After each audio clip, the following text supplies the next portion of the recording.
Ok, bienvenue à ce nouveau tutoriel. Aujourd'hui, nous allons rapidement voir comment mettre en place euh,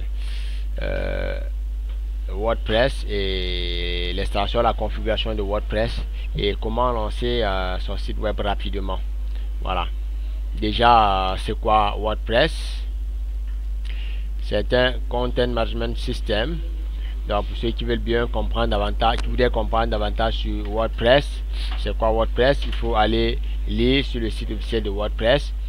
Voilà, vous allez lire aussi, si vous voulez, sur Wikipédia ou bien faire des recherches sur Google. Il y a Joomla, il y a Drupal, il y a PrestaShop, comme j'ai dit tout à l'heure dans une vidéo. Alors, PrestaShop, c'est quoi? PrestaShop, c'est un CMS, Content Management System, qui permet de rapidement lancer des sites de e-commerce en ligne. Aujourd'hui, le monde est tellement en train d'avancer, ça va très vite. Donc, pour beaucoup qui ont des compétences sur le web design, ils devraient regarder aussi du côté de PrestaShop, parce qu'avec PrestaShop, c'est vraiment professionnel et c'est vraiment orienté e-commerce. Un peu également comme WooCommerce aujourd'hui, qui a assez de fonctionnalités à continuer de sa grande communauté. Alors aujourd'hui, nous allons parler de WordPress. C'est quoi WordPress? WordPress est un content management system, c'est un système de gestion de contenu gratuit, libre et open source. Ce logiciel écrit en PHP propose sur une base de données MySQL et est distribué par la fondation WordPress.org. Alors, ça voudrait dire que nous devons aussi avoir une petite connaissance de pardon, de MySQL pour pouvoir implémenter aisément WordPress. Alors, nous allons essayer d'ouvrir un petit formulaire qui va nous permettre de présenter les différentes étapes de configuration de WordPress. Alors, qu'est-ce qu'on aura premièrement? Qu'est-ce qu'on a quand il s'agit de configurer WordPress? Premièrement, qu'est-ce qu'on aura? En premier, qu'est-ce qu'on aura là pour configurer WordPress? Pour configurer WordPress, premièrement, la première des choses qu'il faut avoir, c'est que WordPress, c'est un Content Management System. C'est-à-dire que pour ceux qui ont pris la peine d'un peu lire le fonctionnement ou bien la présentation de cet environnement, de ce CMS, nous allons comprendre que c'est un CMS qui est en PHP et qui repose sur une base de données, parce que déjà il faut avoir un compte utilisateur pour pouvoir le manager. C'est un système de gestion de contenu, c'était déjà un site web qu'on va juste se connecter dessus pour pouvoir faire des modifications et maintenant permettre à ceux-là qui sont des observateurs qui n'ont pas de compte de regarder les modifications que nous avons fait. Ça, c'est de manière sommaire. Allez lancer un coup d'œil sur la présentation de WordPress ou bien sur le site de WordPress.org en français pour les francophones pour avoir davantage d'informations. Alors, la première des choses qu'on va faire, c'est quoi? Il faut installer une base de données. WordPress s'en sort très bien avec MySQL. Bon, moi, personnellement, je pense que c'est sur MySQL que ça repose. Donc, on va faire installation de MySQL. MySQL est un système de gestion de base de données. Alors, MySQL est un système de gestion de base de données. Après avoir installé MySQL, on va créer la database WordPress et créer le user WordPress. Après avoir créé le user WordPress, bien entendu, nous sommes en train de travailler sur un serveur web local ou en ligne, c'est pareil. Le plus important, c'est de savoir que nous avons un espace d'hébergement, que ce soit local ou en ligne. Donc, sur notre espace d'hébergement, que ce soit local ou en ligne, il faut déjà installer un serveur de base de données. S'il n'est pas installé, il faut créer une base de données. Il faut maintenant créer l'utilisateur qui aura les accès sur la base de données.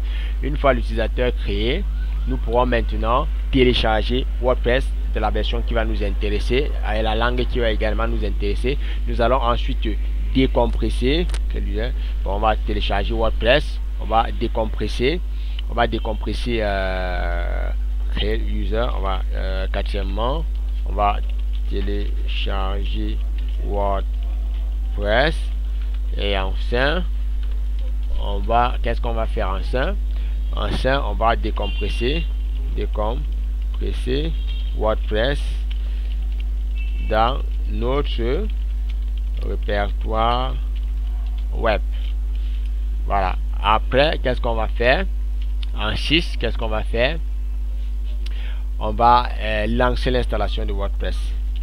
Lancer l'installation de WordPress et le fameux set. En set, on va configurer notre premier site web sur WordPress. Bon, je blague parce que déjà on va pas configurer le site web aujourd'hui, hein. Donc ce qu'on va faire, on va installer et ouvrir la page, le template, un des templates par défaut, et juste présenter le tableau de bord de WordPress. Alors si vous êtes prêts, je pense qu'on peut y aller.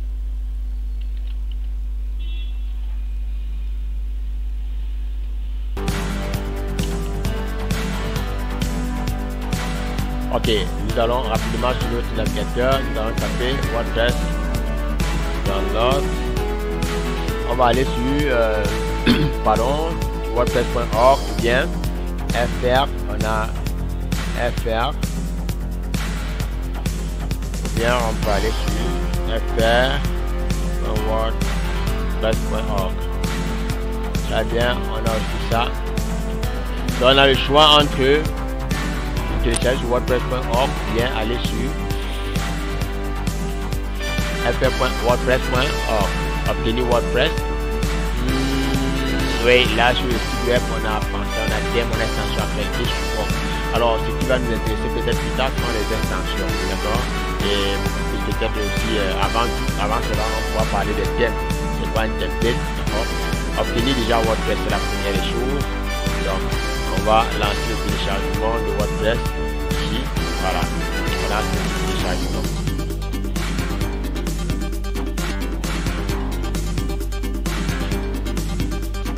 Alors, une fois le téléchargement fait, nous allons aller récupérer WordPress. Oui, on a notre WordPress là. WordPress, ouais, c'est ça, il faut décompresser. Extrait vers, ouais, on a celui-ci. On va sur le contenu de WordPress. Alors avant de lancer l'installation de WordPress, je vais un peu présenter. Ça c'est le dossier WordAdmin, le dossier qui gère les installations, et c'est le dossier dans lequel est programmé les utilisateurs. Et sur le content, c'est le dossier qui gère la langue, les thèmes, les plugins, d'accord, et les thèmes.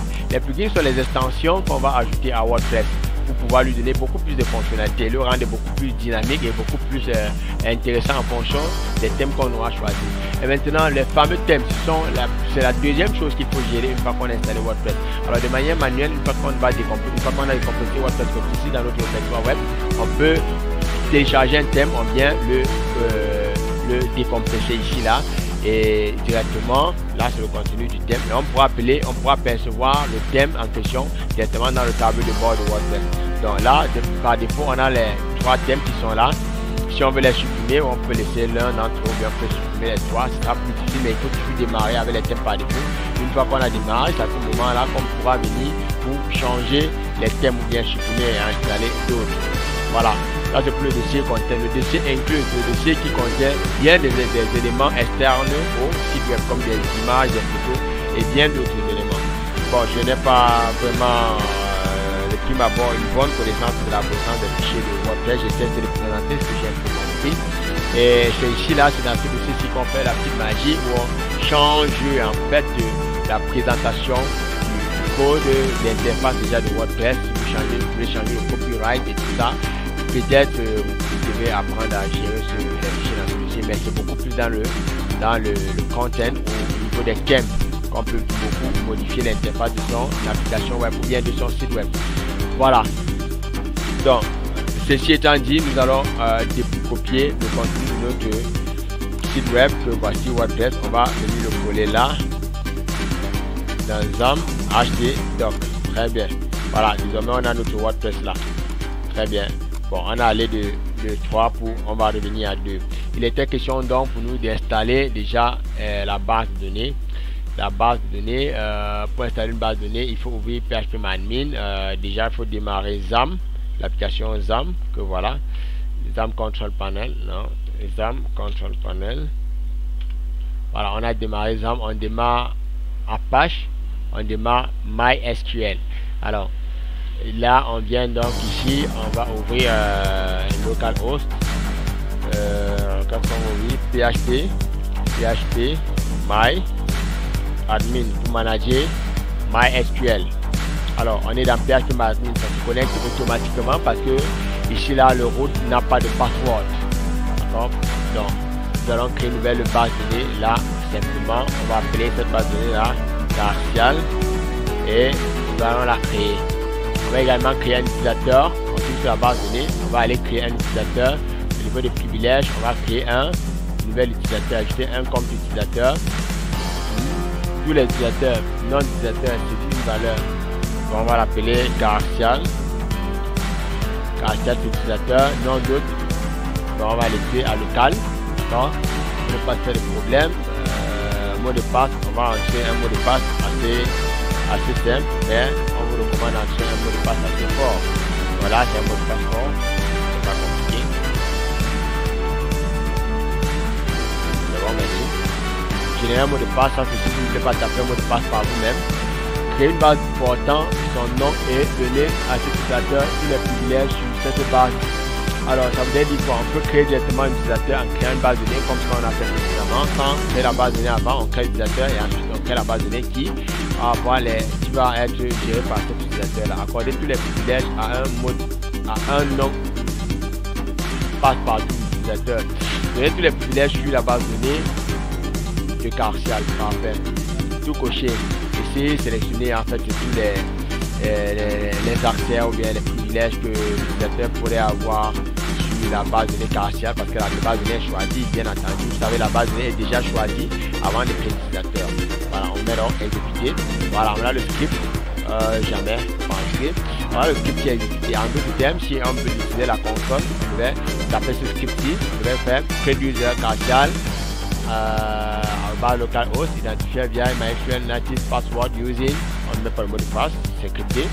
Grant all privilege on dot to Garcial or localhost. Ok, c'est un script assez long, vraiment pas complexe pour ceux qui ont des petites connaissances du langage SQL. Alors maintenant notre base de données est créée et notre utilisateur est créé. Ce que nous allons aller faire maintenant, c'est d'aller et configurer notre WordPress. Alors, let's go. On fait ici, on va revenir là. Localhost, on tape rapidement sur WordPress. Rappelez-vous, il n'y a pas de magie. Très bien, ça répond. WordPress, il est là. Rappelez-vous, on l'a décompressé ici dans ZAMP. htdoc, il est là, notre WordPress. D'accord. On revient donc rapidement là. Là, ça. Bienvenue sur WordPress. Avant de commencer, vous aurez besoin de connaître les éléments suivants. Nom de la base de données, identifiant MySQL. Voilà, l'utilisateur. Mot de passe de la base de données. Mot de passe de l'utilisateur qui peut se connecter à la base de données. Autre de base de données. L'autre sur lequel la base de données est hébergée. D'accord.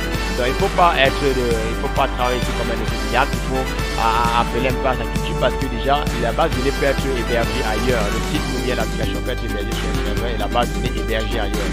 Ce qui fait qu'à ce moment-là, il faudra donner les informations de la base de données du serveur qui contient la base de données. D'accord. Donc il faudra repenser les éléments pour essayer d'émuler de simuler un serveur web avec d'émuler un serveur web, je pourrais dire comme ça, avec XAMPP ou bien WAMP. Mais quand il s'agit d'un environnement réel, ils sont un peu perdus. D'accord. Donc retenons ceci. Sur un environnement Microsoft Azure par exemple, on peut avoir une base de données, d'accord, qui tourne sur un serveur qu'on a acheté. Excuse-moi, un serveur de BD ou bien de database, et à côté on a un serveur web. D'accord. Alors au niveau de la configuration de la base de données, il ne faut pas toujours continuer à taper localhost pour disant que la base de données est hébergée sur le même serveur que le service web. D'accord. Donc localhost, ça veut dire que la base de données est sur le même serveur sur lequel on se trouve. Si le serveur web n'est pas sur le même serveur que la base de données, n'est pas sur le même serveur que la base de données, à ce moment il faut entrer l'adresse IP, d'accord, du serveur de base de données. Alors pour les autres informations, je vous laisse aller lire, c'est assez intéressant. C'est parti. Nom de la base de données, on ne va pas taper WordPress, ils ont proposé WordPress, c'est pas WordPress, notre base de données s'appelle Garcial. Jusqu'ici, il n'y a pas de problème parce qu'ils ne savent pas. Votre identifiant MySQL, on va dire qu'on va travailler avec Garcial user, on l'appelait Garcial, notre mot de passe. Et là, il faut entrer le bon mot de passe. Si vous n'entrez pas le bon mot de passe, c'est wrong. D'accord. Ouh. Là, il tape en clair. C'est pas cool, là. C'est pas cool, lui. Ah, il fait ça avec des vraies balles.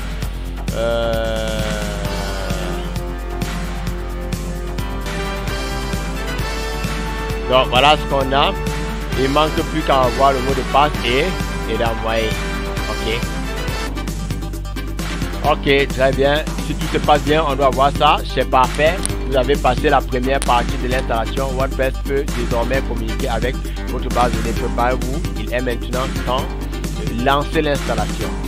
Ah, bienvenue dans la très célèbre installation en 5 minutes de WordPress. D'accord. Bon, on va masquer. Voilà, on va masquer le mot de passe comme ça. Le titre du site, on va l'appeler Partial tuto. Identifiant, on va l'appeler Partial. Simplement. Le mot de passe, on va taper un mot de passe assez simple.